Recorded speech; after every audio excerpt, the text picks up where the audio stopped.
Gerard, are we live? Yan, live. Wait, let me share it first. Let me share it first. And then we can start. All right. Okay. Hello, good afternoon. Kumusta po kayo? This is Norman, your blogger at normanorman.com. And this is the season 1 finale of Pageantry Norms. Alam nyo, ang saya-saya ko lang because I never really thought that this online show will last one full season. Akala ko na una hanggang mga 5 episodes lang, 3 to 5 episodes lang, and then wala. But somehow, umabot kami ng one full season. Kasi ba naman, I planned the episodes kasi 2 weeks or sometimes 3 weeks ahead of time. Kaya just when I thought na wala na akong palabas na ma-show for the next episode, meron at meron nakaabang palagi. And this season 1 finale will be special in the sense that it's going to be more laid back, more chikahan, just to prepare you for season 2, which will happen September 13. Kasi nga may 1 week break lang ang Pageantry Norms, and then September 13, return na kami ulit. Now, this afternoon, I have invited 3 ladies na I always look at with fondness. And the common thing about them is that magkakamag-anak silang lahat. Kaya ako natutuwa lalo. Para ano yan ina, pamangkin, anak. Yung ina, tumatak talaga sa akin yung inang yan because of her reign as Binibining Pilipinas Universe. And then yung pamangkin, when she reigned as Binibining Pilipinas World, and then yung anak, who is a reigning Binibining Pilipinas Grand International. Let us talk first dun sa ina. Kasi dun ako pinakamaraming kwento sa ina. She represented our country in Miss Universe 1984, held in Miami, Florida. And she gave pride to the Philippines because she got third runner-up honors in the competition, won by Yvonne Reading of Sweden. Friends, let's welcome Binibining Pilipinas Universe 1984 and Miss Universe 1984 third runner-up, Miss Desiree Verdadero Abesamis. Hello, Miss Hi! Des. Hello. Miss Des, please Hi, say hi. Norman! Please say hi to Hi! our viewers first. Hi, Norman! Hi, everyone! I'm back again for another episode. Anyway, happy Sunday to everyone. Miss Des, every time people would ask me kung ano ang pinaka-paborito kong dekada ng mga binibining Pilipinas and yung sa mga Miss Universe, it's always the 1980s na tatak sa akin. And to think na, sabi ko, wala namang nanalo Miss Universe noong 1980s sa akin. Sabi ko, no, because from 1980, yung complete dekadang yon, I was approaching the peak of my pageantry following years. Kaya, malinaw na malinaw sa akin yung lahat ng mga nangyari noong 1980. Kaya sabihin nila sa akin, sino yung sa 1980 mga paborito mo? Sabi ko, tatlo, pero dalawa yung pinaka-special. The first is the late Chat Silaya, 1980. The second is 1984, is Desiree Verdadero. Wow, thank you. Hindi, totoo yun. Totoo yun, Miss Des. Kasi I clearly remember, I was fourth year college nung lumaban ka sa Miami Oo. for Miss Universe. And pabalik-balik ako from UST going to my lola's house in Espanya para lang talagang kasi nung nag-telecast ang Miss Universe noon, hindi pa kamukha ngayon na talagang live via satellite, talagang sinitsyempohan mo pa. Pero ang first question ko sa iyo is a trivia. It's a trivia about Miss Universe. In 1984, aware ka naman siguro, Miss Des, na dapat talaga, originally, hindi ka sa Miami dapat go compete, hindi ba? Aware ka ba? Hindi ko alam. Hindi ko alam yun. Yes, Ang alam ko lang talaga, Florida talaga. Pero alam ko Miami yes. talaga. Oh, Yun. really? Yan Now, ang hindi first ko alam. trivia. Because originally, your host country should have been Canada. Ay, Canada talaga ang really? original because sa Calgary, Wow. Alberta, Canada talaga dapat gagawin ng Miss Universe 1984. Kasi remember during that time, from 1980 hanggang sa mid-80s, nag-alternate ang US, foreign country, US, foreign country sa hosting. So 80 sa Korea, 81 sa New York, 82 sa Peru, 83 sa Missouri, tapos yung sa'yo, Mm-mm. 84, dapat sa Canada talaga. Kaya lang, at the Wow. last minute nag-back out ang Canada from hosting. Siguro parang may problema yata sa mga logistics and everything. Kaya talaga Mm. nag-Miami, Florida. Kaya kita mo, Miss Des, yung year after your reign, sa Miami rin uli ginawa. Kasi Oo, dapat, sa Miami ulit. oo, kasi kaya nga dapat talaga, nag-alternate nun eh. Kaya yung year mo dapat Canada, tapos susunod na year, tsaka palang magma-Miami. So, ano nangyari noon is, Oh. sa Miami ka napunta ng year na yon. So, ang question Mm-mm. ko sa iyo, isang, yan, first trivia lang yan. Second trivia, sino sa mga kalaban mo that year ang naging Miss International? Sige nga, Miss Des. Palagi ko alam mo naman yan eh. Si Miss, ah, ang kalaban ko that year na naging Miss International, si Miss Yes. Guatemala. Ilma Urrutia. Si Yes. Miss Oo. Pero Yes. Meron may pa ako isa, isang trivia dyan. yes, ano yung sa mong trivia? Meron pa Sige, ako alam na isa. sige. Ano pa? Sina? Yung naging Miss Asia Pacific. Si Miss Silinia Panama. Prada. Hoy. Silinia Prada. So, naging, si Miss Panama, naging Miss Asia Pacific the same year. Nagkita Yes. pa kami kasi ang host country is the Philippines, di ba? So, nagkita pa kami Yes. dalawa dito. Dito po siya. Ay, Nagkita kami nakakatuwa. sa, So, ano nga ba yung hotel na yan? Sa Silahis. Doon ginawa yun eh. Doon sila, along Rojas Boulevard. Yes. doon sila naka-check-in ng time na yun. Nung bang time Galing, mo di sa Miss ba? Universe, nakakatuwa. Nung bang time mo sa Miss Universe, Miss Des, ito, curious, batal ko na ito naiisip na question eh.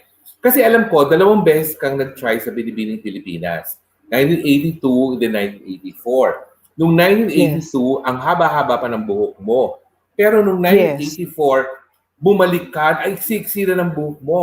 Was that a game plan between you and Mama Rene nung time na yon na putulin ng Naku, buhok mo Norman, talaga? I've said this so many times, pero talagang, yung second time ko talaga noon, wala talaga akong planong sumali noon. Talagang wala na talaga. I mean, tama na yung nag-first runner-up na ako, tapos na-fulfill ko, nakapasok na ako sa fashion industry. So, happy-happy na ako noon. So, wala na talaga akong plano. Sila Mama lang talaga, tsaka si Lampel Luis talaga ang nagpasok sa akin sa Binibini. Nung time na yun. Pero before that, maikli talaga ang buhok ko kasi nagpa-pixie haircut ako after ng Binibining Pilipinas 82, after my contract with Binibini 82. So nagpa-pixie cut ako, tagang ikli-ikli ng buhok ko. Oo. Tapos yung pinahaba ko na lang siya. Nagkataon naman na nung time na sumali ako nung 84, yun, medyo mahaba na siya, one leg. Actually, alanganin pa nga yun eh. Nahirapan ako magkusot doon. Pero ang ganda-ganda ng dating every time you are in swimsuit na yung buhok mo makes you look sexier dahil gumanong ka lang ng konti ng ulo, sumusunod yung buhok sa'yo na para kami kurtinang dala-dala sa ulo mo na sumusunod na ganoon, di ba? Lalo na yung swimsuit parade sa Miss Universe 1984 na pinapakita yung score sa swimsuit preliminary. Nabi ko, ay papasok ang Pilipinas. Ang taas ng score niya doon sa swimsuit preliminary. Kaya nakaabang talaga ako noon dahil siyempre, who wouldn't want a Miss Philippines to make it sa Miss Universe? And at the time, wala pang social media, Miss Des. So, Wala everything talaga. was talagang umaasa ka lang on what is being shown on TV, sa newspapers. Newspaper, minsan late pa palagi. Pero pag Miss Universe, talaga nasusundan ko noon. Ang tanong ko, ito, ano lang to, katuwaan question, Miss Des. If, for example, mag-host ka ng isang private dinner at pipili ka lang ng 5 babae na nakalaban mo sa Miss Universe 1984. Sino-sino ang i-invite mo to your private dinner and why?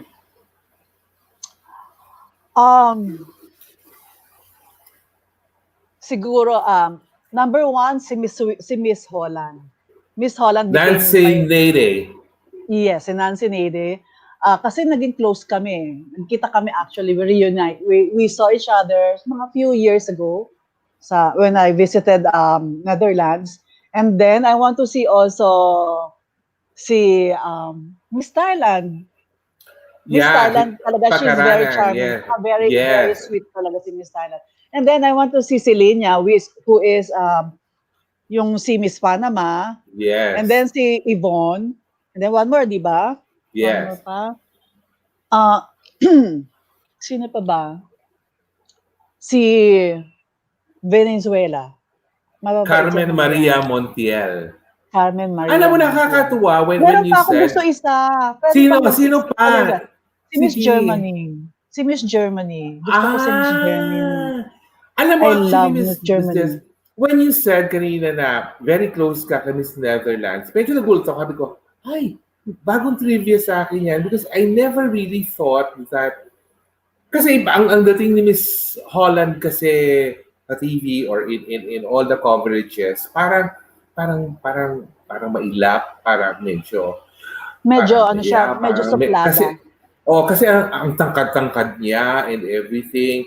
Pero on the contrary, Miss Des, she's very nice pala. Gentle giant si Miss Netherlands. Miss Holland pala. Miss Holland yan ang tawag namin dyan. Yeah.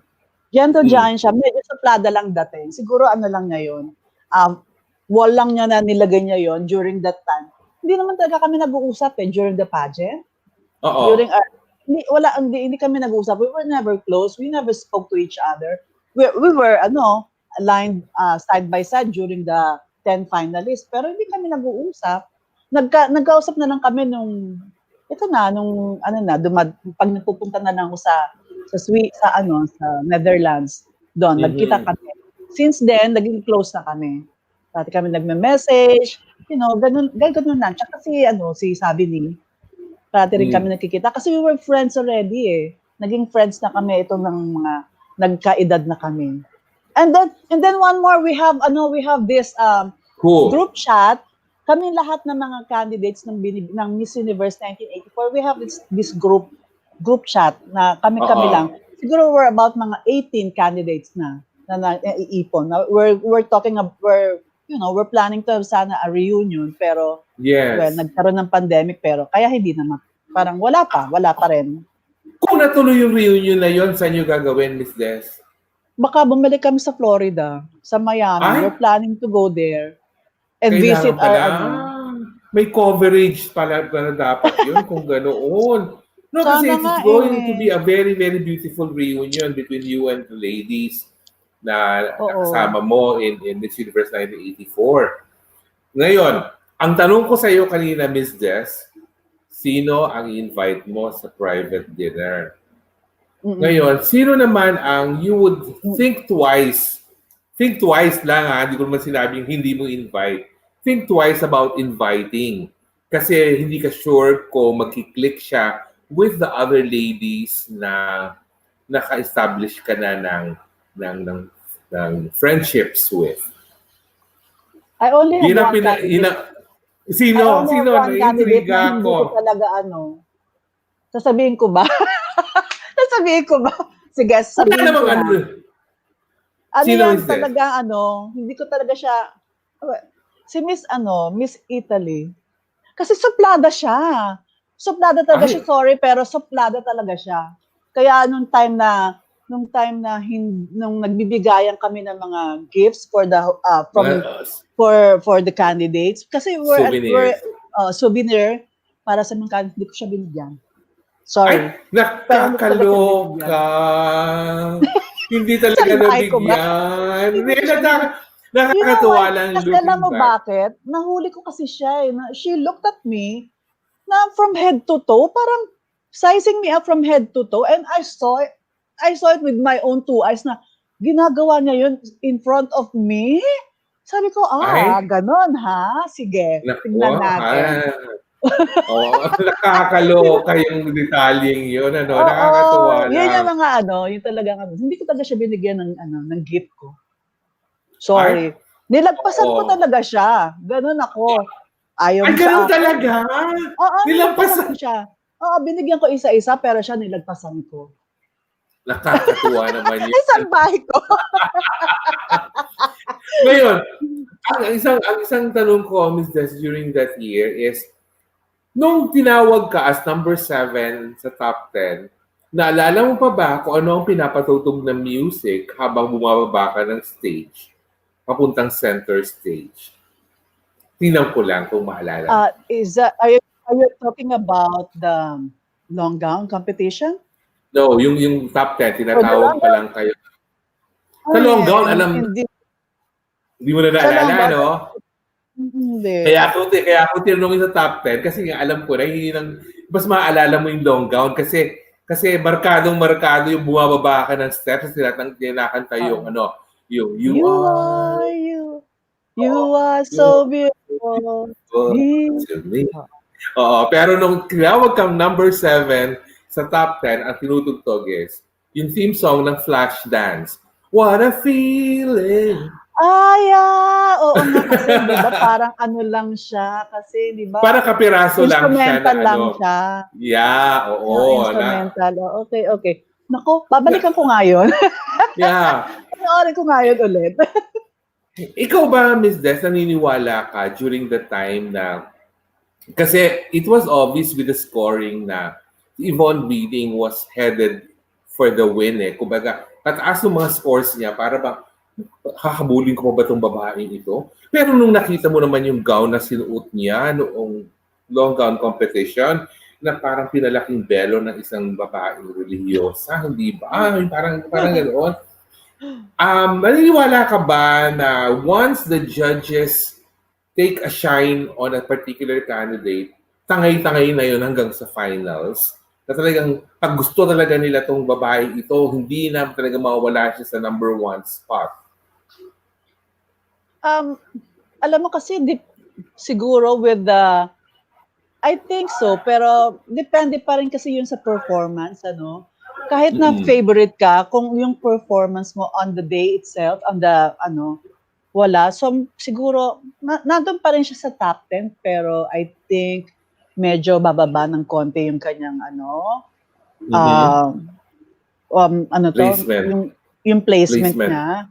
Oo. Pero yeah, pero talaga with Yvonne talaga, maganda talaga si Yvonne in person. In person, Yeah. very angelic talaga yung face niya. Maski ako nagmamagnify ako sa beauty talaga ni Tsaka simple lang siya and she's very charming din eh. Parating nakangiti, hindi mo siya nakikitang yung simangot ang mukha. Parati siya nakangiti. So if that's the Ako yung case, masimangot. Ako yung ganoon. masimangot. Hindi naman, parati akong pagod. So kung ganun pala, Miss Des, kailangan na lang niya pala ng mga stylists na magagaling. Para naman, Actually, alam mo, mas, sa totoo lang, Norman, kung makikita mo yung gown niya in person, maganda yes, talaga siya. It's a very expensive lace. Kaya lang, yes.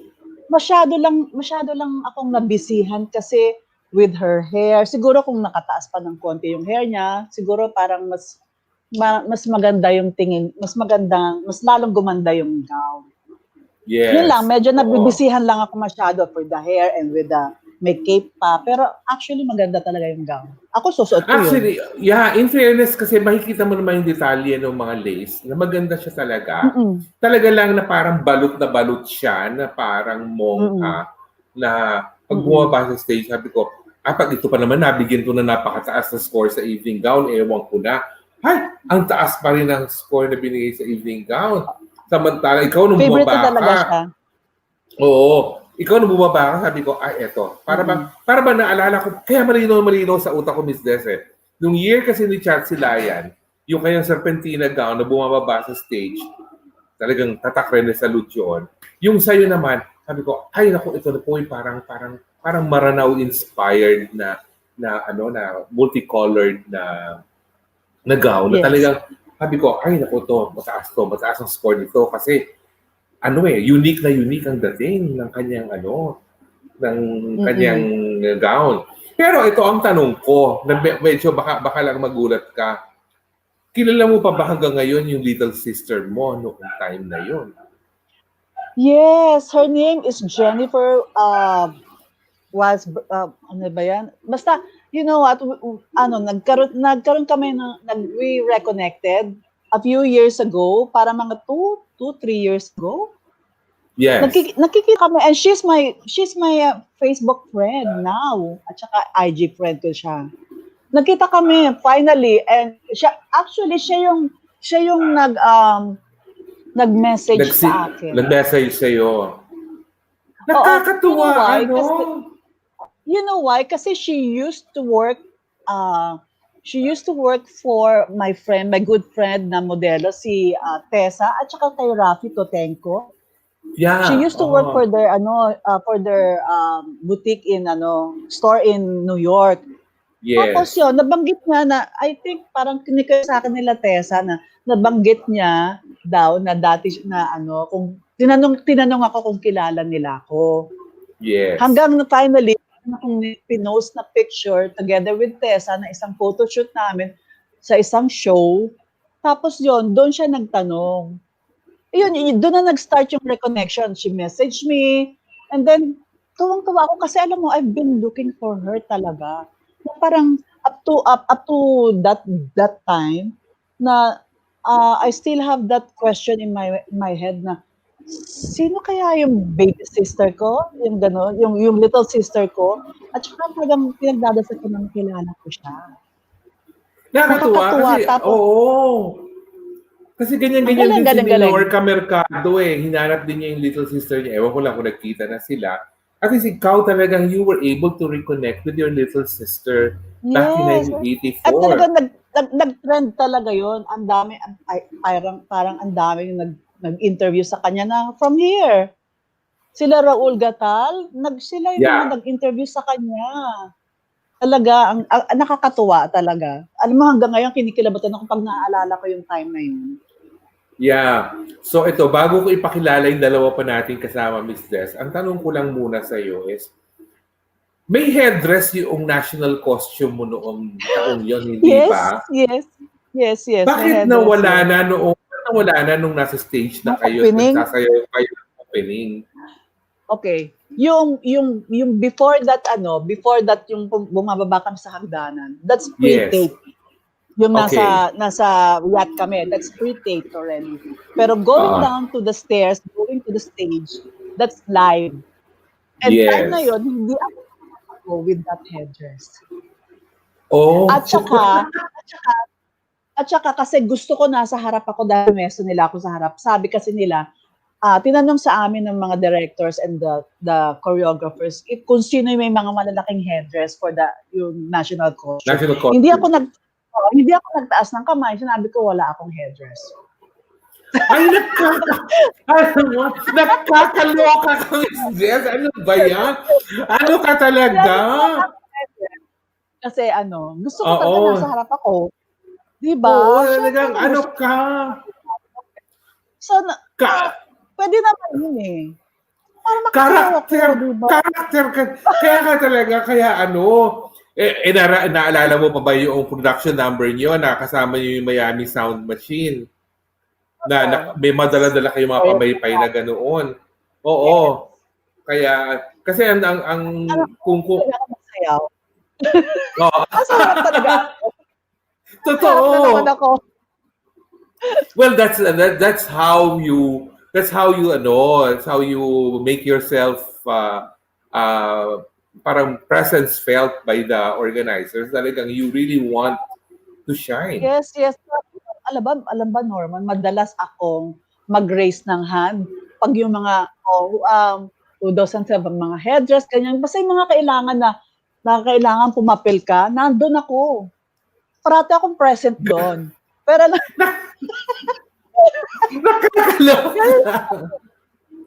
talaga kailangan ako para to be seen, para makita nila ako, to be noticed. Talaga, kailangan mong gawin yun.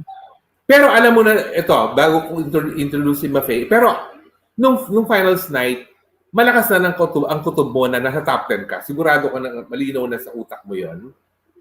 Mga, kasi there was a time na nagla-lunch kami, merong secretary na lumapit sa akin, na interview sa akin. Ang sabi nila, tapos somebody told us that she's the secretary of, a representative of Bob Harper. Siguro, kinukuha na nila yung mga background namin, something about us na i-interviewin niya during the 10 finalists Q&A. So, yung interview. So, parang may feeling na ako na ganun. Tsaka marami pa, nako Norman, ang dami-daming na mga functions na lahat kasama ko. Hindi pwedeng hindi nila ako isinasama. Kaya talaga, alam mo, pagod na pagod ako. Pero happy pagod naman yun. Alam ko naman na something will come out good with my pagpapapel, pag mga functions na kasama ko. Okay lang rin naman. Dapat pala, Miss Deth, tinuturuan mo lahat ng mga sumunod sa yung mga binipining Pilipinas University strategy. Ayun, talaga. Nakakatuwa. Okay, Miss Deth, introduce ko lang yung dalawa pa natin kasama dan babalikan kita para tayo mag-resume. Sure. Yeah. Our second guest, another girl and lady I'm very fond of. She represented the country in Miss World 2003 held in Sanya, China. And she placed as one of the top 5. So she's the top 5 finisher that year. And siya yung parang nagbigay sa akin no ng burning hope na may chance tayo mananalo ng Miss World at the time.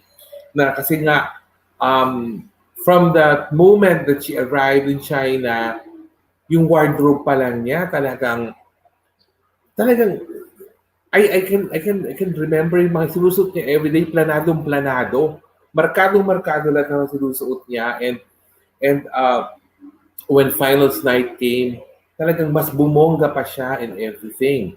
So friends, let us all welcome my friend, Binibining Pilipinas World 2003 and Miss World 2003 top 5 placer, Maria Rafaela Verdadero Yunon-Belasco, or more popularly known as Mafae Belasco. Hello, Mafae! Hello! Ganun ang mga introduction. Yeah, kasi alam mo, kailangan na-introduce ng ganun kasi nahihiya ako sa background ko compared to your background. Your background is it reminds me of the Makati Museum. Parang it looks like... It represents my family. Parang ano siya. Oo, parang shelf siya sa Tiffany's or shelf siya in one of those expensive stores in New York. Ganoon, talagang puro mga mementos na nakalagay dyan. Hello, Mafae. Please say hi to our viewers first. Hello, everyone. Magandang hapon po sa inyong lahat. Tito Norman, thank you for having me. I am really always excited to be part of interview with my family, Tito Des and Aya. And, we're always privileged and wanting to inspire others. So, salamat and thank you. I hope everybody enjoys the interview. I kept laughing every time, Tito Des would share her stories kasi siya yung biggest Totoo yun. Mafae, question. I think I might have already asked you this question before, but just for the sake of our viewers, who really helped you plan the entire wardrobe that you brought to Sanya, China then? Well, alam mo naman, Binibini is great and big support to all the candidates that go to the international pageants. So, Ms. Arnetta, Stella Arnetta, Binibini staff, and also previous beauty queens will be there with me at Arnetta choosing all the outfits. So we get yung listahan ng events, listahan ng occasions na kailangan namin i-attend, and what attire. So, sasabihin nila kung gown, suit, or whatever. So, our side naman, we plan the daily requirements up to the panty liner, the bra, and everything. So, really? super complete. So I'm very grateful talaga sa Binibini for supporting me in that aspect. Although, back then, di ba, may listahan. Ako naman, just to give you already, I guess you're probably gonna ask me this next. Did I Mm. follow? Did I follow the list? Yes. Um, Yes. as much as I appreciate their the organized list, I somewhat also played the game. Meaning, I wanted to stand out, di ba? Competition to. I'm Yes. representing my country. So how do I do that? Right? Kung sabihin nila, okay, for this occasion, wear gown. Magsusut ako. I'm gonna stand out talaga. If they tell me Oo. to wear a suit in this occasion, magpo-cocktail dress ako. Yun yung ginagawa ko to stand out. And I Ah. it kind of worked in a way where maybe the organizers from Miss World did not notice, but the media did. The other girls did. And for me, I said, okay, this is for not just for me, it's for my country, it's for my family. So I have to do what I have to do. And I am still grateful kasi yung wardrobe ko talaga was so beautiful. You know, I I love the fact na there was a mix of modern, there was a mix of new dance that haven't been seen before. So yun, that's Alam mo, really it. actually, natutuwa ako na magtita nga kayo ni Miss Des kasi pareho yung pareho yung wavelength ng mga strategies nyo. Medyo iba lang ang execution ng konti, no? But it really runs in the blood yung approach to really make your presence felt. Ang question ko ito this is very small detail, natutuwa lang ako itanong. When all the delegates of Miss World went to, was that Shanghai or Beijing, and you wore that yung talagang pang winter na very fashionable winter outfit na. Oo, Was that your own? yung coat ba yung sinasabi mo? Oh, yung di ba yung kinunang kayo, Shanghai yon, sabi band kinunang kayo along Mm. that yung sa water area na ano ka talaga, meron kang parang beret, tapos talagang ano ka, naka-plaid yata na na parang cape na gano'n, tapos talaga naka-boots ka, ayaw ko kung knee-high boots yun and everything. Also, binibili din yan. So, Yun. ginagawa ni Mrs. Stella Araneta, she will actually shop for us in New York. Yun yung ginagawa Yes. niya. She will always see the new fashion, the new trends, and yun yung kinukuha niya para sa amin. So that's what we will use in the international pageant. So parang align kami sa fashion trend. So for me, it was up to me to kind of pick and choose which day I was going to wear that. Although of course, I had a guide, but again, it's also me trying to gauge what the other girls will wear so that I could be different. Oh, so nung dumating na kayo ng Sanya, China, Mafae, lahat ng mga pang-winter clothes mo nasa bodega na siguro ng hotel, stock room na, no? Because you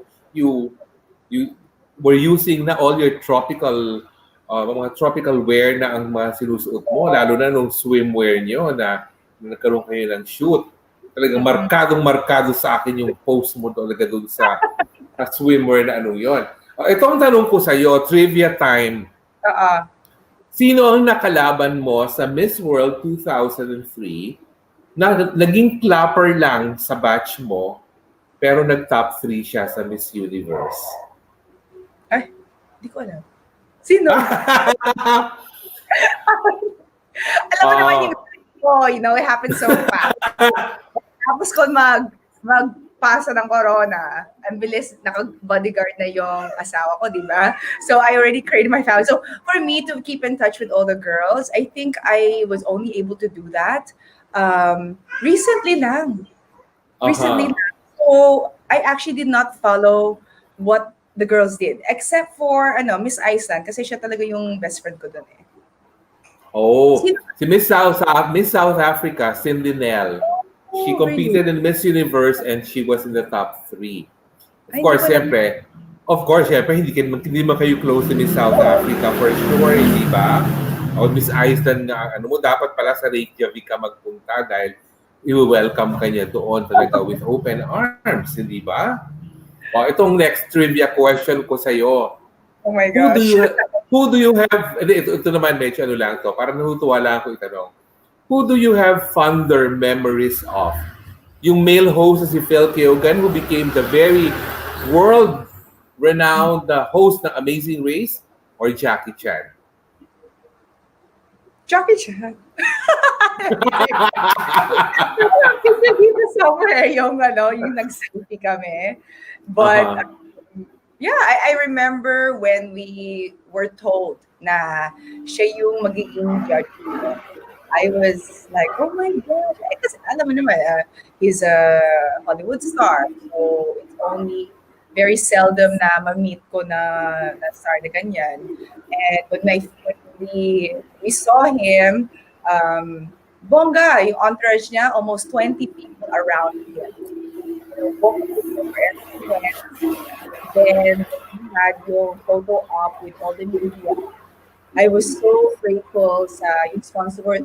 My sponsor then was Kodak, and they gave me a camera that had a selfie parang lens that you can turn. Noon wala akong cellphone, hindi naman yung social media was not a trend. Android phones were not a thing. So a lot of the girls didn't have phones. I didn't have phones, so I had that camera. And I brought that with me to the photo op. And I told myself, game changer, go get that selfie. You know what I mean? And then Yes. selfie, yun na, I heard na front cover sa mga newspapers here in the Philippines and also in China. So I was like, okay, in a way, maybe that will help. In a way, maybe, the judges will notice that I actually have courage to do these kind of things. Yes. Pero Oo. on the day na nakasama niyo si Jackie Chan, alam niyo na ba na magiging member siya ng Board of Judges at the Oo. time? Yes. Oo. Alam niyo na. In our closed door one-on-one, he joined some of the girls. But my batch, wala siya doon. It was like 5 judges only inside my closed door meeting, and then for the other girls. So that's how we really found out na he will be part of the judging committee. Oh, nakakatuwa no to remember all these things na ano. Pero ito, bago ko introduce si Aya Mafae, to question ko sa iyo. At what point in the competition did you realize that everyone was practically just fighting to become one of the runners-up? Na parang the crown was almost like waiting for Rosanna Davidson to actually wear it. Kumbaga, let's be honest, kasi alam naman natin that year that napapaboran talaga si Rosanna Davidson because her dad is a good friend of Julia. And Rosanna, in fairness, is very, very beautiful as well. So, what are your thoughts about that, Mafae? Actually, alam mo, itong picture na to, that's when I only knew. Kasi throughout the pageant, I was concentrating on how I can be better, how can I perform better, how can I do my Q&A better. So I really did not compare myself to the other girls. I only really just compared myself to myself because I needed to, make sure that I was doing things correctly. Alam mo naman, if you start comparing yourself with other girls or make yourself smaller or think that you're not doing the best that you can compared to them, that's when you get affected. I mean, alam mo naman, the biggest topic now is mental health. So I think I prayed for the most is not to be affected on thinking, oh, mas maganda siya or she's wearing something better. No, I only concentrated on what I was doing. So when it was just the three of us, Miss India and Miss Ireland, Miss World, Rosanna. that's when in my mind, everything flashed back. Although when they called Canada and Miss China, of course I thought I had a chance. But then in my mind also, regardless win or lose, I'm still a winner because my family's there. At the time it was my boyfriend, so I was like, okay, I'm gonna be with him or win with him. So And when we were holding hands and lahat kami very nervous, so we were like, holding each other very tight. When Miss Julia Morley called Miss Ireland, parang there was the heavy weight on my shoulders. At that time, I was very proud of where I landed kasi alam ko, mahirap yung ginawa ko. And Yes. I look back behind me at all the girls that became my friends and on their faces, how they were so proud of us being in front of them. And at the same time, in my mind, I could have been one of the girls in the yun, when they named her, I said, okay, well deserved. Of course, people will think, or maybe I had a thought at one point na yun nga, kasi yung her dad, and I also looked up to her dad because the song that he sang is obviously one of my favorite songs because I love the color red. But well, deserved naman siya. Dark horse lang kasi I never expected kasi there was other girls that were, I guess more popular. But that's always a surprise when you are on the stage for that final night. That's when the girls who are deserving really stick out.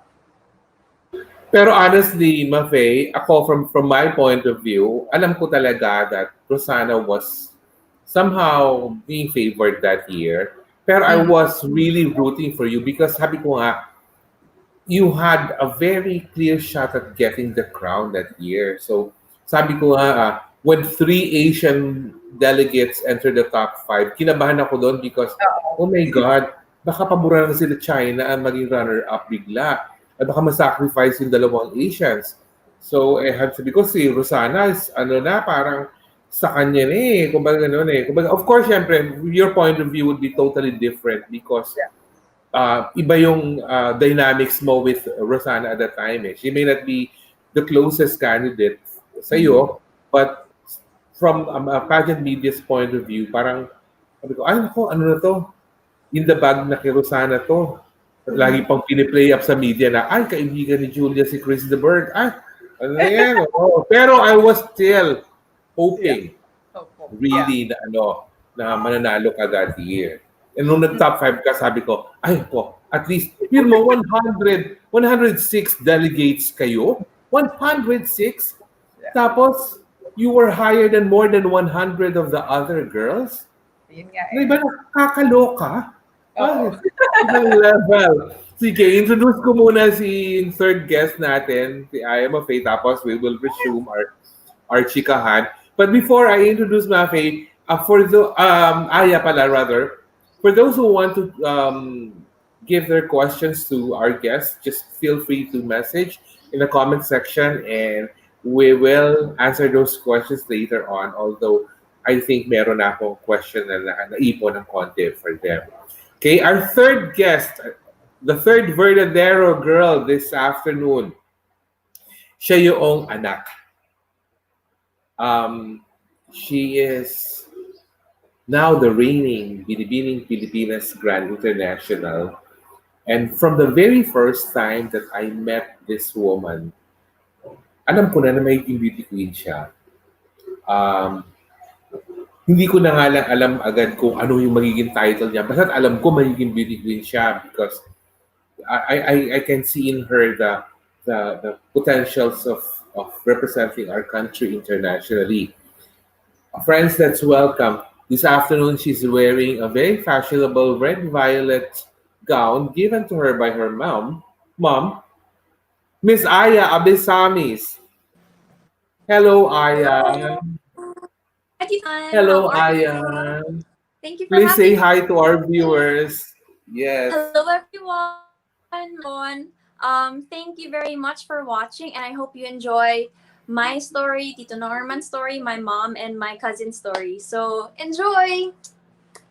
Yeah. Aya, sige, let me check your memory. When was the very first time that you were introduced to me? Na nagkakilala Oh my God. tayo. Tingnan ko lang kung maalala mo pa. Oh, Ah. sirit ka na. Sirit ka na. Kung di mo na malala, Secret sirit ka kiss. na. It was the birthday party of Maxine Medina. It was held at that open air parang bar and grill beside the former Remington Hotel. And then you were with, I can't remember sino kasama mo noon, but you were there. You were introduced to me. Pero wala pa yung mga ganyang mga hairstyle mo. You were still very, ano pa, yung bang,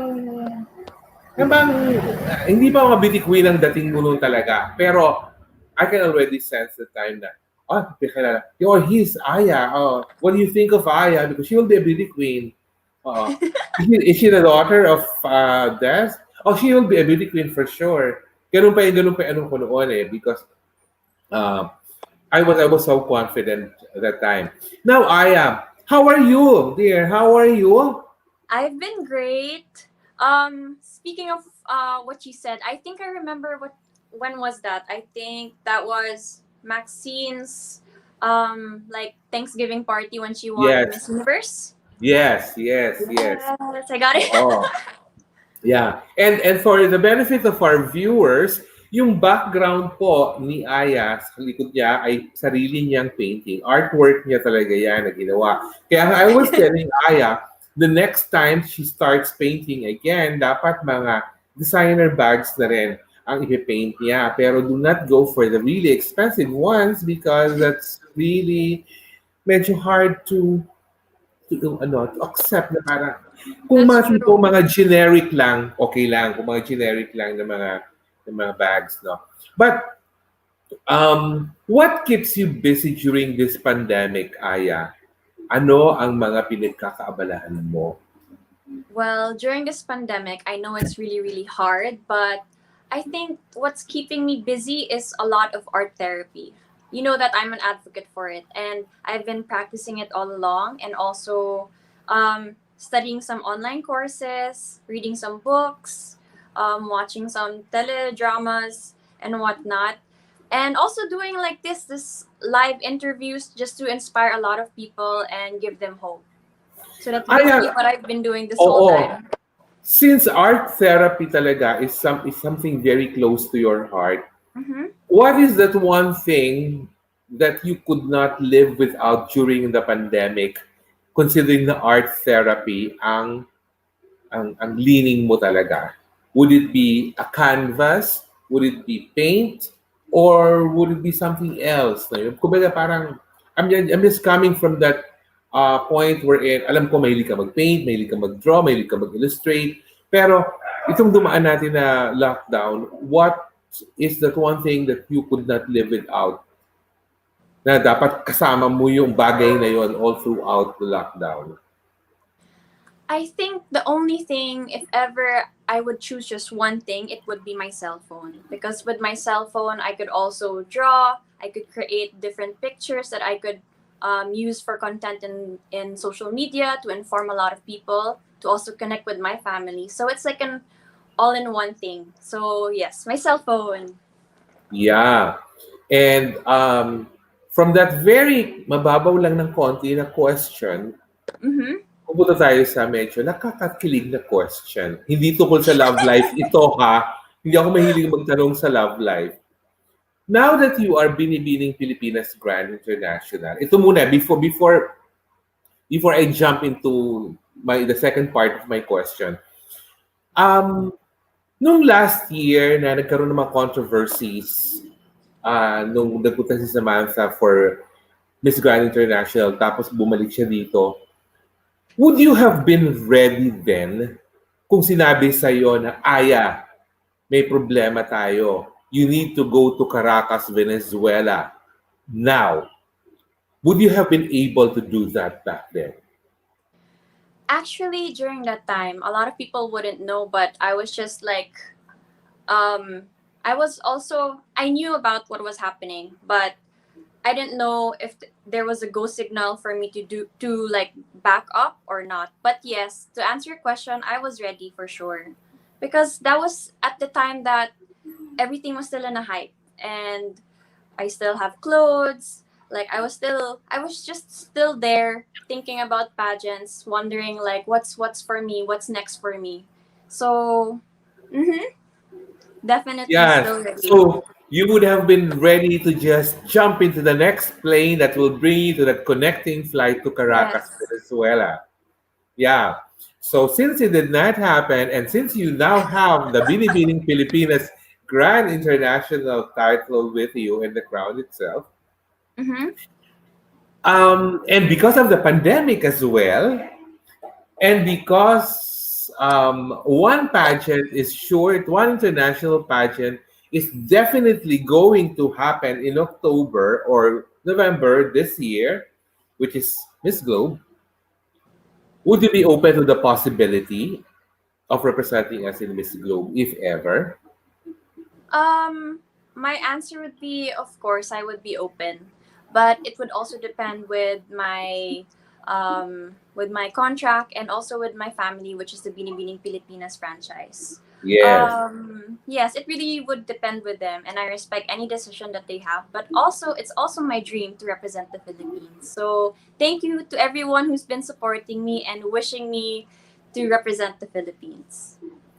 So if, for example, everything is green lighted, okay, kunyari, sige, go. Sige, ikaw na mag-represent sa atin sa Miss Globe. That will be that's something that you will welcome with open arms, hindi ba? Of course, of course. And then, pupunta ka pa to three countries if ever matuloy yun. 3 countries. If that Because ever happens, I have to ask Larian about everything.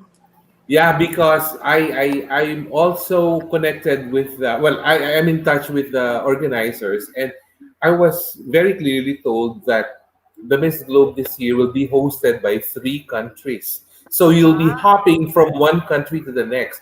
You'll be starting in Albania, and then you'll be taking the bus going to Montenegro, and then you'll be going to Greece.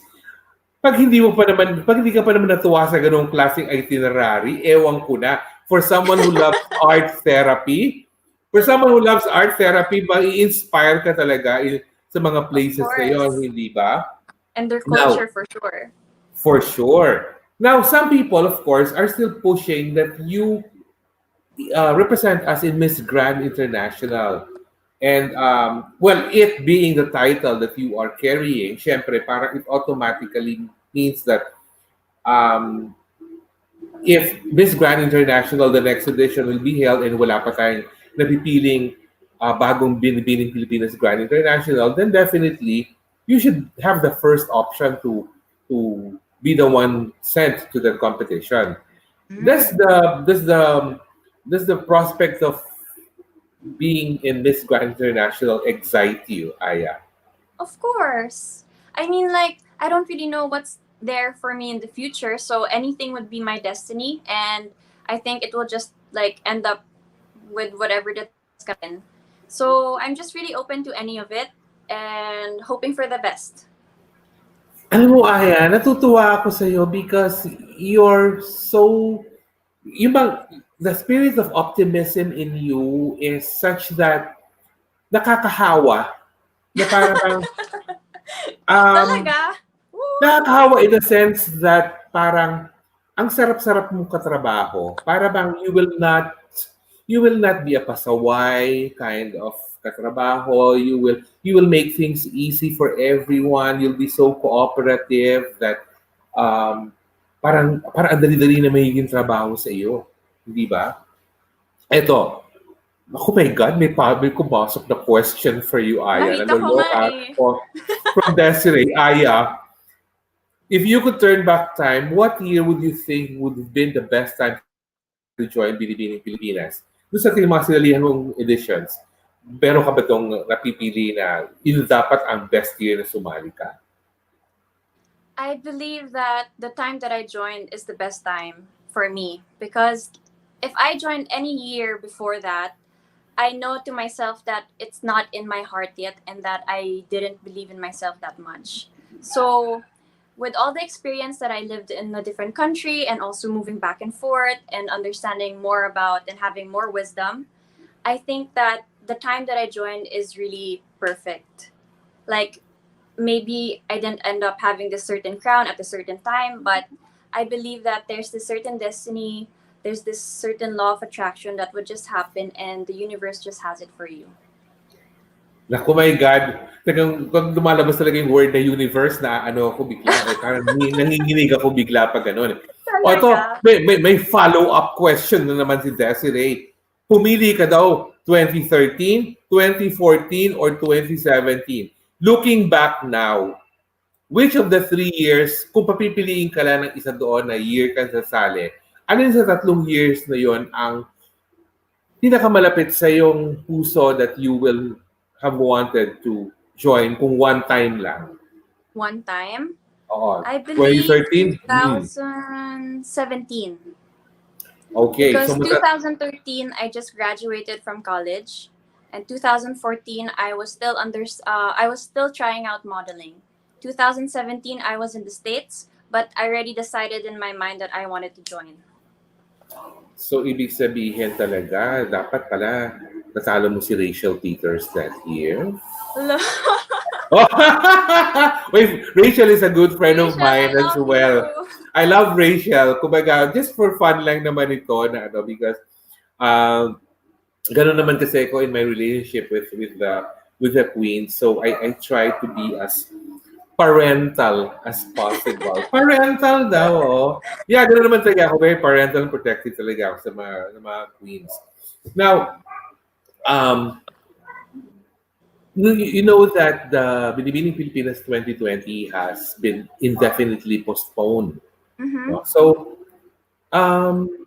if you were, let's say, kung part ka ng 2020 edition, that candidate ka this year, tapos nangyari to, and then you are running out of time because of, siguro, because of age factor and everything, how would you explain things to yourself na kung part ka ng Binibining Pilipinas 2020, tapos yung age mo medyo dangerously close na to not being able to qualify for any of the international competitions. Parang consider this answer na parang something for the existing candidates na rin who are also in that situation wherein yung edad nila medyo it's getting very near the Mm-hmm. ceiling age. Okay? What would be your take on that, Aya? That's actually a hard question because I think that I'm also in that certain age already, but Yes. I also believe someone told me way back that someone should fight for AGSM because like it doesn't really matter on the age. Like if you're joining a pageant, why would you like give a certain limit for someone who wants to express themselves and to also like be a voice? But if you limit someone, what if they're like humor? So if we turn this all around, I think you should just still believe in yourself. And if it's really for you, then it's for you. But maybe you like I don't know, how do you really explain it? Hard. It I think is it's just really really hard. to believe in yourself. Yes.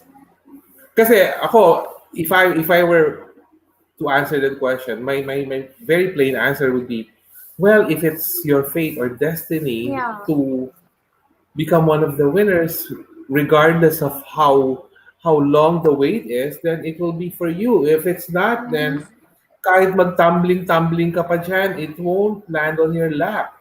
No? Yes.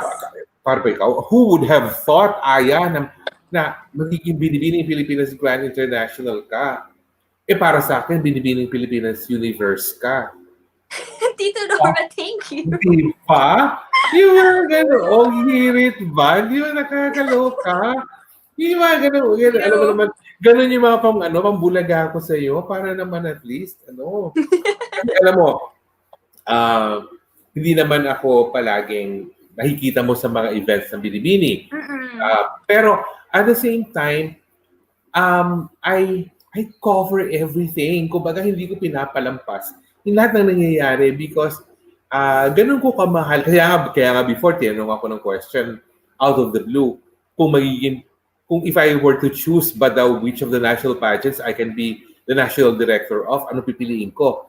Sabi ko, without batting an eyelash, binibining Pilipinas pa rin because it is the one that I grew up with and it's one that I want to elevate further para talaga parang mas maging and grande ang pageantry, ang national pageantry natin. Now, Aya, one question that keeps coming back to me is, kung ikaw ang mapipili na ibabalik na naman tayo sa Miss Globe kasi mangyayari na yun Issue this na yun that year. everyone's talking about, yes.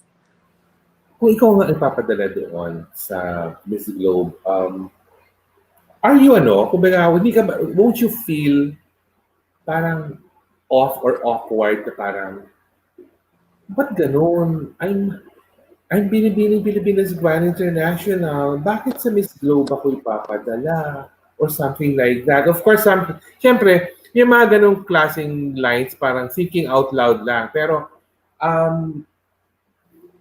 won't it make you feel uneasy na parang, grand ako bakit dapat sa grand ako ipadala?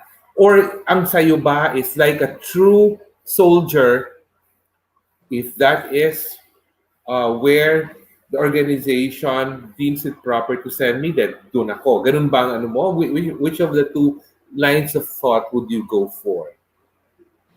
I think that what I would choose is that I would go for the decision of my organization, because like what happened, I was first runner-up and then I ended up Miss Grand International. But if that's what's really meant for me, then I would go for it. I also signed a contract with it. And nandyan na ba't di mo pa kunin? And that's one of my dreams, to represent the Philippines. So, ayoko na parang magpakahirap pa. I would love to represent the Philippines. Ikaw na rin ang nagsabi nga, Aya, kung nandyan na, sungga ba na, hindi ba?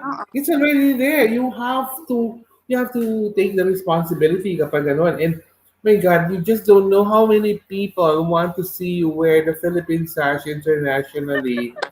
I'm sure alam mo, pero yung mga nagsasabi pa lang sa akin is that talagang dapat talaga you wear the Philippine sash abroad. Dapat talaga mangyari yun soon. And when I say soon, kung nanonood man yung mga contacts ko sa The Miss Globe, it should happen soon. Sana. It should happen soon, sana. Sa ganun na yun. So, Aya, let me go back to your mom again. Kasi alam mo naman, Sure. alam mo yung mami mo, para bang parang may kausap ako talaga na na amiga na nalaro kami ng mahjong, tapos umiinom ng iced tea, kasi kung nagkapapapak na mga kropek, tapos yung mga ganun ba? Okay. Miss Des, are you ready to return sa spotlight, Miss Des? Anong masasabi? Again, Hi, hello, Mom. I'm back. Oo. Hi, Miss Des, ikaw nga ang nagbigay ng damit na yan kay ate, pero hindi mo na naaalala na ikaw ang nagbigay ng damit na yan. Hindi ba? sa dami na ata na nabigay ko, hindi ko natandaan. Nakakaloka talaga, no? Now, ang tanong ko, paano nasimulan mo, Miss Des, yung yung BVA kitchen na yan, how did it all start? Alam mo, actually, Norman, matagal ko na siyang iniisip, pero wala lang akong time na ayusin yan. But since nagkaroon tayo ng ECQ, that's when I started to, kami dalawa ni Andrea ni Aya ang nag-conceptualize niyan. And then with the request na rin ng mga friends ko na sana matikman ko naman itong mga niluluto mo, ganyan-ganyan. O sana magbenta ka ng mga ganyan. Sabi ko, sige ko. Since wala naman talagang gagawin, so yun na lang ang ginawa. Nag-conceptualize na lang kami ni Aya na ayusin na lang namin to. Sige, para lang meron ding magawa during the lockdown, tsaka mahirap din lumabas, di ba, para mamili ng mga Yes. So, tama na lang yung online ang gagawin mo. So, ganun na lang ginawa ko. So, would you consider this a business or something lang to keep yourself busy with?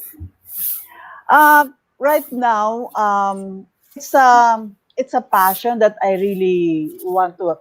Talagang parang it's my dream to have a restaurant when I was younger. Pero ngayon na medyo nagkakaedad ka na in your early 50s, no? In my late Mhm. 50s. So, parang di ko na ata kakayanin para to, stress myself na gumawa pa ng mga ganito. Kasi very hands-on ako eh. So, gusto ko Yes. ako yung nagluluto, gusto ko ako yung naghihiwa. Hindi ko na yun, parang hindi ko na siya magagawa. I can only do that. Siguro mga small portions lang. But not yung talagang pangmaramihan. Yes. Yun lang. Nothing na, Sana, hindi mga mass production. kung younger ako siguro, kaya ko, gusto ko talaga. Pero ngayon, tama na to, ganito na lang. Oo. So kung ako i-invitein mo, Miss Jess, for dinner, anong iluluto mo sa akin? Well, syempre, I have to ask kung ano yung mga allergies, kung allergic ka sa ganito. Wala akong mahilig ka allergy, ba? Miss Jess. Lahat hilig Okay. ko. Lahat. Tatanungin ko muna rin sa'yo kung anong gusto mo, kung Filipino, Italian. So, pwede naman Lahat ng kailangan nationality pala. gusto ko. Lahat ng nationality Sige. gusto ko, Miss Kung, Jess. kung ano yung mga comfort food ko, yung mga favorite food ko, yun ang Ayun. sasabihin ko sa'yo. So ano yun? Ano yung mga comfort food mo? Naku, marami kasi I can cook kayos kung gusto mo, paella. Oh my I can God, do I that. love both. Kalyos and paella. Marami akong alam, pero yung mga by heart na kaya kong lutuin without the recipe, without reading at the recipe, I can do that. Marami, dinuguan, lahat na. Pinoy food, tanungin mo sa akin, kaya kong gawin yun. Pero yung mga medyo iba-ibang I have to check on the recipe. Pero I can do that. Pero yung mga sinabi mong mga dishes, Miss Des, you can cook it even without the aid of any cookbook or anything. Kumbaga talagang, ano na lang yan, nakasanayan mo na talaga. More of Pinoy. Minsan nag-iimbento ako. Pag meron akong naisip na, kasi that's what you call yung, parang naiisip ko. Alam mo yung may mga ganung tao na malasahan mo lang siya, alam mo na kung ano yung ingredients na. Pero ako, iniisip ko lang, alam ko na yung ingredient. So, nalalasahan ko na siya through my mind. Yes. So, ini-invento ko na lang siya. Even baking, I don't really self-taught lang talaga. Tsaka, kailangan ko lang talaga may recipe. Okay. Diyan ako matyaga. Very matyaga ako. Oo. Correct me if I'm wrong, but you have somehow built very strong friendships with some of your fellow Binibining Pilipinas title holders. So talagang you come together every so often, you help out in charities, Yes. nagka-bonding kayo. Paano nabuo itong samahang ito, Ms. Des? This group, we call it Beyond Beauty. Beyond Beauty, these are groups of, past Binibini winners. Not only Binibini, there are some from Mutianang Pilipinas. Tapos, hindi lang beauty queens, may mga designers kami, may mga hairstylists kami. So, sa mga designers, we have Renee Salud, Albert Andrada, and Nardi Presa. And then, ang stylist namin si Teng Roma. And James Cooper. So, silang 5 yung mga kasama namin na mga parang nanay namin. And then, the rest are the past queens of Binibini and Motia. We call it Beyond Beauty. We do charity works, we visit mga home for the aged. Tapos we give them, mga tokens na kung ano lang kaya naming ibigay sa kanila. Ano ang pinaka fulfilling na nagawa niyong charity activity for the group? Yung talagang tipong tumatak sa'yo. Ang ako sa akin kasi marami kami mga napuntahan na ang pinaka tumatak sa akin at parang dumugo yung puso ko yung when I saw yung pinuntahan namin dito sa may Pasig. These are the no. The one in Antipolo. Ano nga ang pangalan? Nakalimutan ko yung name ng lugar, pero I know sila yung mga victims of human trafficking. Mga bata, ang babata, okay. mga cyber victims, yung mga Yes. ganon. Kakaawa talagang hindi namin sila pwedeng we visit them siguro quite mga several times na. And then Aya is very active with them. So yun yung mga pinaka talagang tumatak sa akin kasi you can see ang liliit pa at an early age of 1 year old, mga 2, yun ang pinakabata na na talagang mga naging-victim for cyber talaga, hindi bully talagang Oo. mga sex Yun na yun. kawawa. Oo. Kaya yun. Kumbaga, natulungan niyo naman sila kahit pa paano. Yes. Oo. Yes. Natulungan So, namin sila. Okay. Pumunta naman tayo ngayon kay Aya sa yung unika iha. Oo. May na-feel ka na bang frustration for Aya somehow doon sa naging pageant journey niya? Or is it all parang a matter of fate or destiny? Kumbaga parang ganun doon mo nilalagay yung reasoning, kumbaga na siyempre, let's be honest, Miss Des, a lot of people are expecting na because you were binibining Pilipinas Universe, your daughter should also be binibining Pilipinas Universe. Pero of course, that is the kind of pressure na ayaw mong ilagay in your head all the time kasi walang sense na parang igiit mo sa mind mo pala yung gano'n. Pero ikaw, paano mo sinasize up yung naging pageant journey ni Aya, Miss Des? Actually, si Aya, I never thought of Aya joining a beauty pageant. Pero at the back of my mind, parang maganda sana na ma-experience niya yung na-experience ko. Pero I never pressured her. I asked her one time, when she was younger, tinanong ko lang siya, do you want to join a beauty contest or you want to be like mommy? And then she will always say, no, I don't like.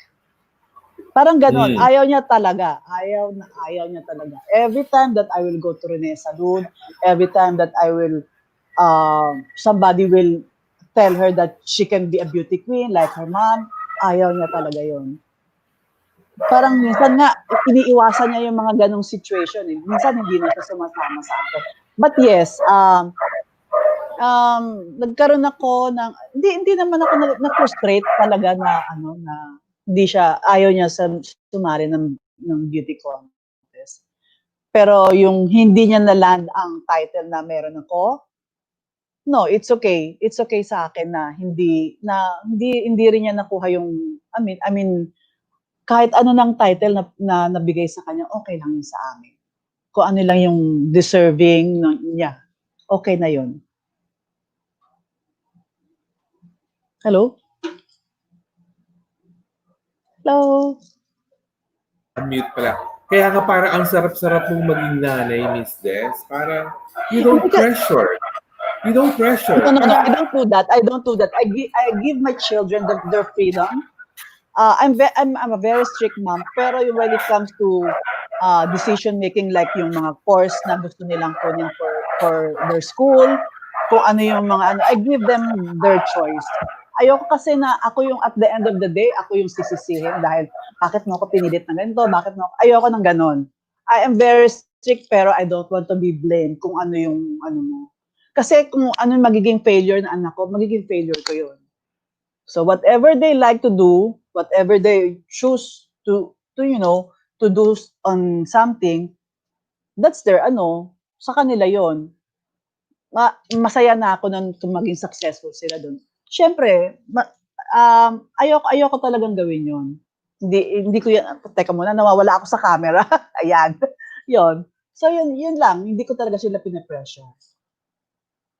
Ano ka, Miss Des, no? Alam ko naman na very kalug ka, pero alam mo, pag every time makikita kita ngayon, maalala ko na talaga yung mga ginawa mo sa Miami for Miss Universe 1984. Hindi ko na siya Naku, malilimutan. marami pa yun, Norman. Marami pa yun, mga kalokohan ko. Diyos ko. Tumatak na yun talaga. Huwag na natin ikwento yung lahat ng kalokohan na yun. Baka mamaya, baka mawindang na ang mga tao sa mga karamihan kung ano nangyari nung time na yon. Okay. Mafae, may tatanong ako sa iyo, Mafae. Kasi nga, ito, pamangkin ka ni Miss Des, and then Aya is your cousin. So, but you are a very, very productive mother. As in, talaga, Diyos ko, Miss Des, napakadami mong apo kay Totoo. kay Mafae. I don't let them call me Lola. Mamita. Kanya. Mommy Beauty. Ang tawag nila sa akin, Mommy Oo. Beauty. Yeah, natutuwa lang kasi ako, Mafae, because having a career tapos having children is already very challenging physically, mentally, emotionally. But having, 7 na sila ngayon, di ba? 6 lang, ano ka ba? 6. 7. Having 6. Hindi, 7. Si Nick yung pang number 7. O, hindi ba? Having to take care of 6 kids. Having a career at Mafae Management. Ano ang mantra mo sa buhay that you are able to do all of these things simultaneously? Almost simultaneously, for that matter.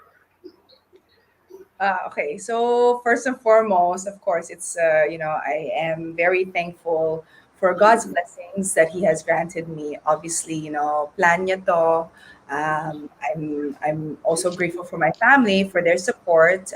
If I didn't have strong women that I looked up to, my mom, Tita Des, Lola ko, the Verdadero family has strong women that have taken care of me, empowered me. I've seen them go through challenges also. So I think that's why I'm able to be who I am today kasi of what I saw in them. Balancing, yes, I have 6 children, though, I feel as though if ever sila yung mga corona ko sa buhay. If I wasn't able to win Miss World, this was the reason why. Diba? And why I built my company also is for them. I want them to follow my lead. My husband and I, we have created companies or even a school to empower others, inspire others with what we have experienced in life. So, yun yung mantra ko talaga.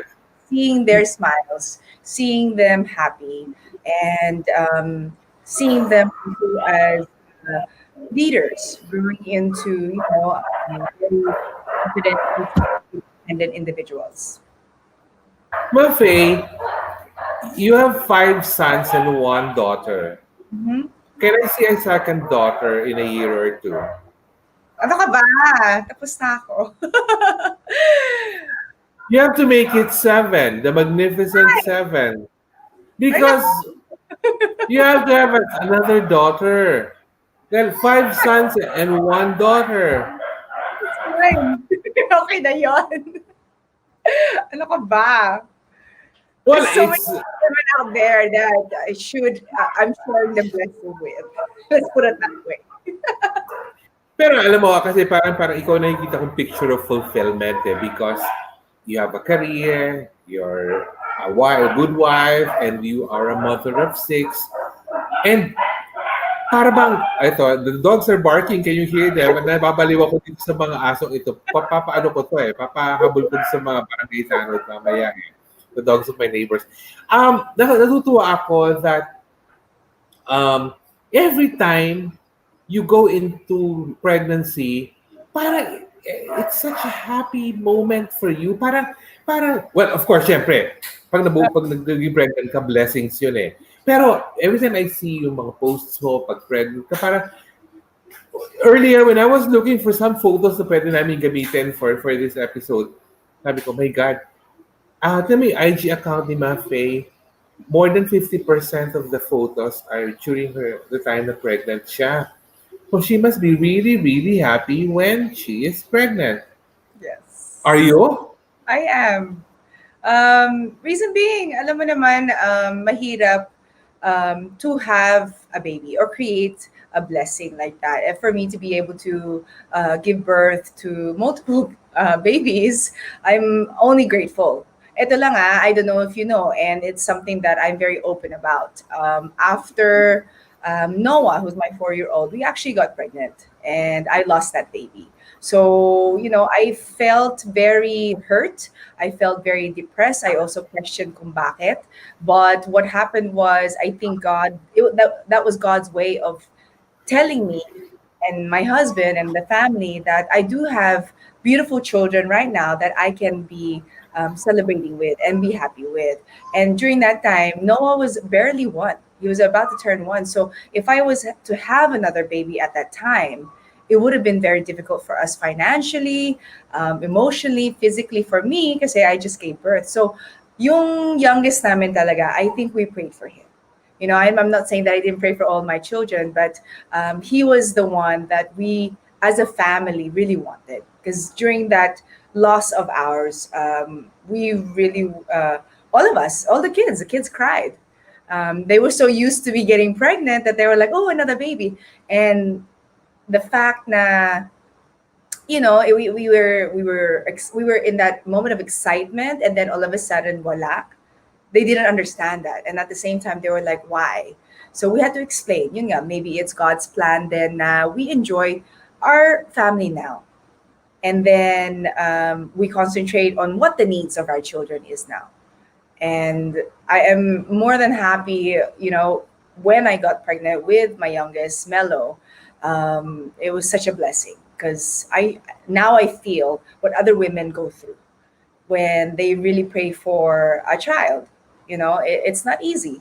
Um, so that's where my passion is also when I mentor other women, moms especially, young mothers or even now the youth on how to decide their careers, how to decide their family planning, achieving their goals, enjoying your life because isa lang to, di ba? So the simple things in life, yung mga precious moments, yun yung talaga yung kailangan nyo to keep importance with. And that's why I'm very grateful for my aunt and my cousin, having been given this platform to us to inspire others is such a blessing, 'di ba? When Tita Deswan, siya na yung beauty queen sa family, and then pursuing my journey, and then Aya, na yun, tatlo kami, and it's like, wow, the impact that they were giving other families, other women is such an amazing, a position to be in. So, Tita Norma, thank you for having me.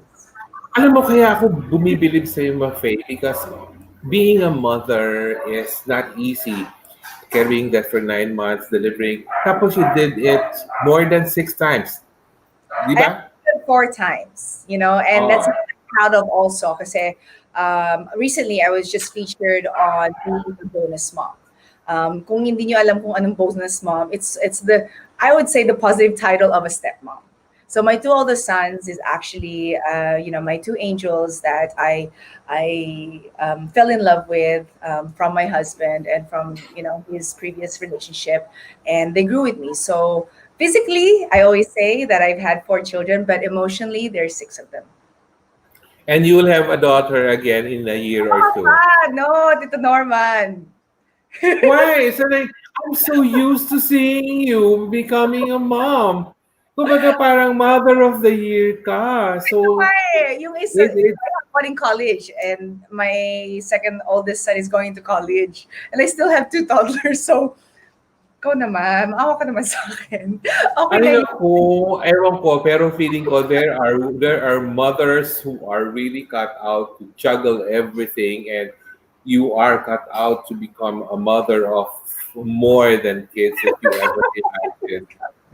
Oo. Ay, Yung nako. ano, may nag-comment nga dito si Shane yung daughter mo daw, do you want her to become a future beauty queen?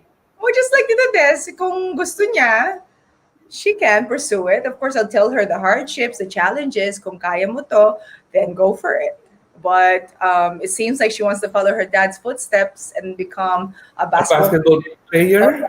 player. That's her dream is to play for the WNBA. So watch out for her, guys. Really? Ito Oo. na, ay nakakaloka, no? Nakakatuwa Imagine, siya naman. talaga babae, ah. Oh my God. Pero with you as a mom, for sure, darating at sa point. Parang din naman si Aya, she realized in her 20s na doon siya mag-follow sa footsteps ng mom. Magkakaroon ka rin ng athletic beauty queen someday. Pero kami, I was also a basketball player. I was a soccer player. And I was a tennis player for 15 years. So, alam niyo, Tita Des yan, nakita niya ako when I was a tomboy.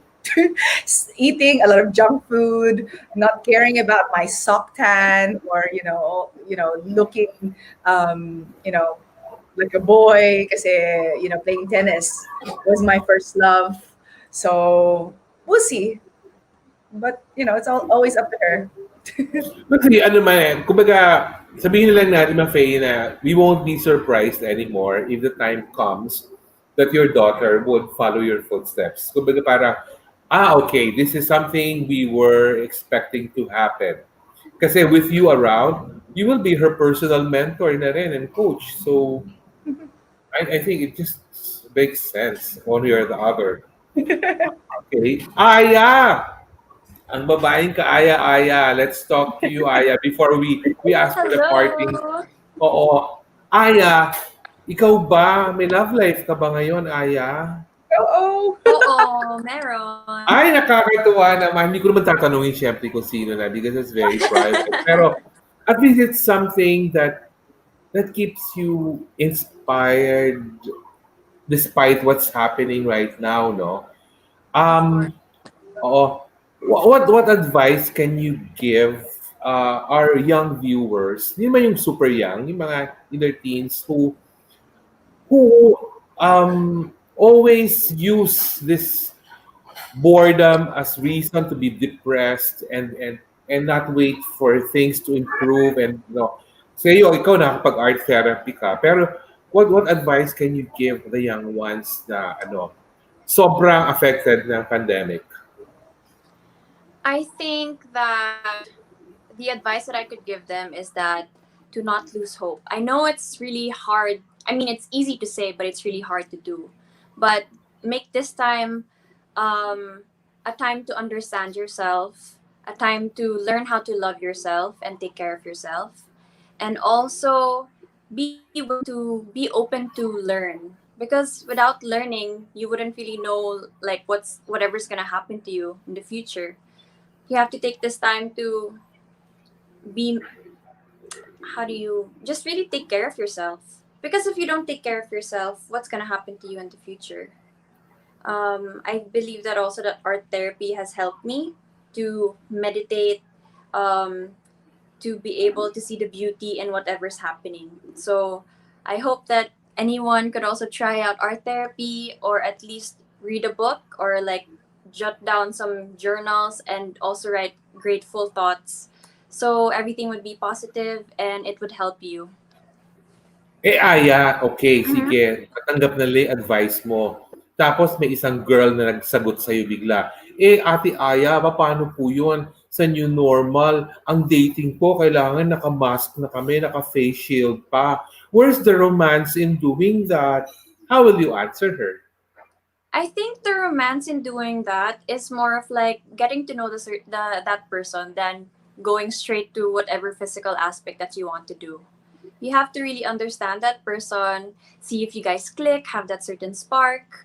So, yun yung masasabi ko dun.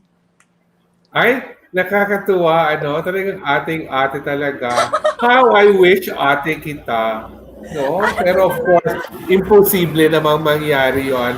Dahil ako nga parang tatay mo na practically in terms of age. So, hindi kita magiging ate. Pero, let me start with you, Aya. Kasi we're at the part of the program where we need to give our parting messages na to Mm-hmm. all our viewers and to all who mga fans and followers mo, for example. What will be your parting message to everyone? Not only with regards to the pandemic, but also to their hopes and aspirations for you to represent us internationally. What will be your parting message Wow. in that regard? I think my parting message would be that I am so grateful for all of you. Thank you for always believing in me and wishing me the best. Um, I don't know really how to express it right now because it's virtually, but as much as possible, I want to hug each and every one of you.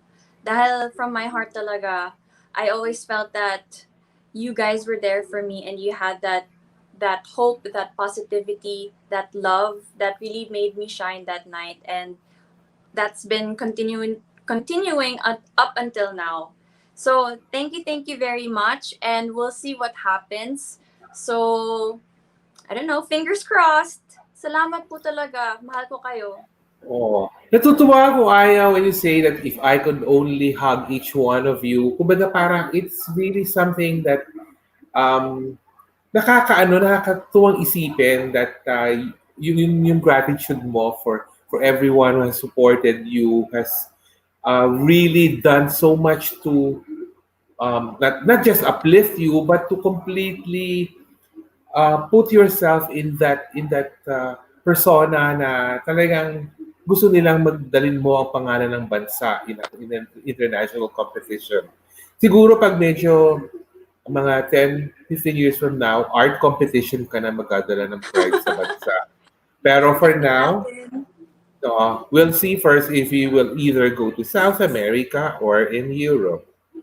But I But also would Tito be, Norman pala. I yes, also wanted to yes. add pala to that.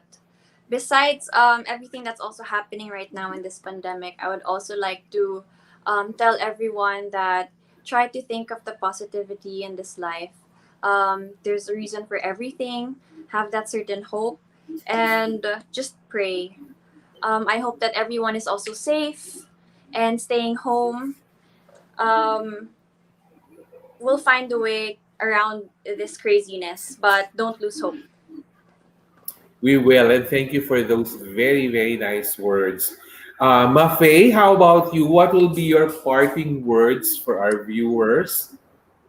Pandemic or no pandemic or whatever that you want to share with them. You can also do promotions if you wish.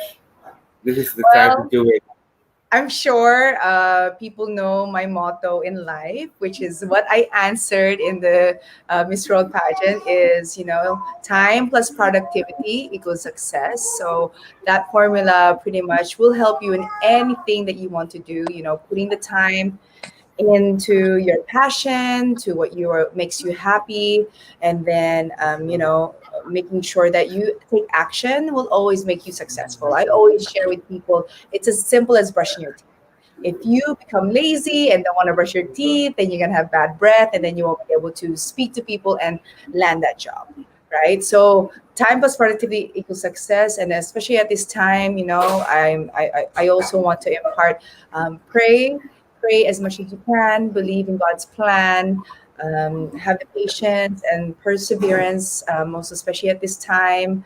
Tune in to positive content or positive resources that you might have at home. If you have internet, obviously we have Tito Norman's show right here that you can watch replays on.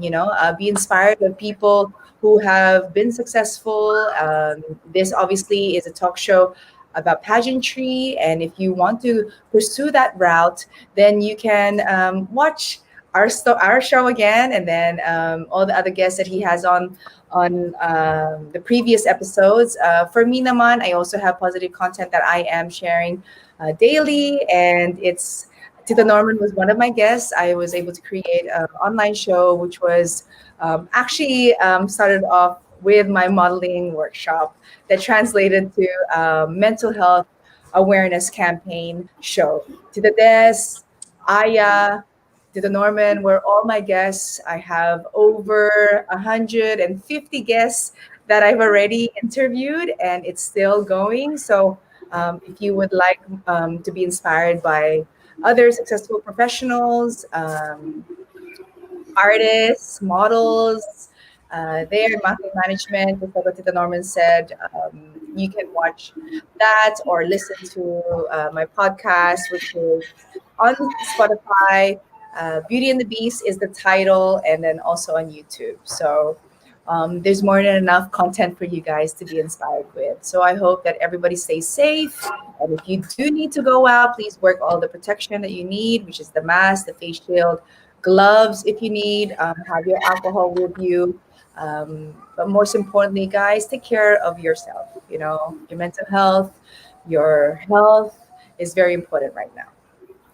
Thank you so much, Mafae. Ang ganda talaga ng loob sa mga Verdaderos. They really very motherly. And Aya is someone who's going to go international soon. Tita Des, Miss Des, ang, Hello again. ang I'm back. parting words natin. Ano ang parting message mo for everyone, Miss Des? Eto na. Um, Ikaw ang huli ko dahil ikaw ang reyna naming lahat. Nakakatakot naman yan.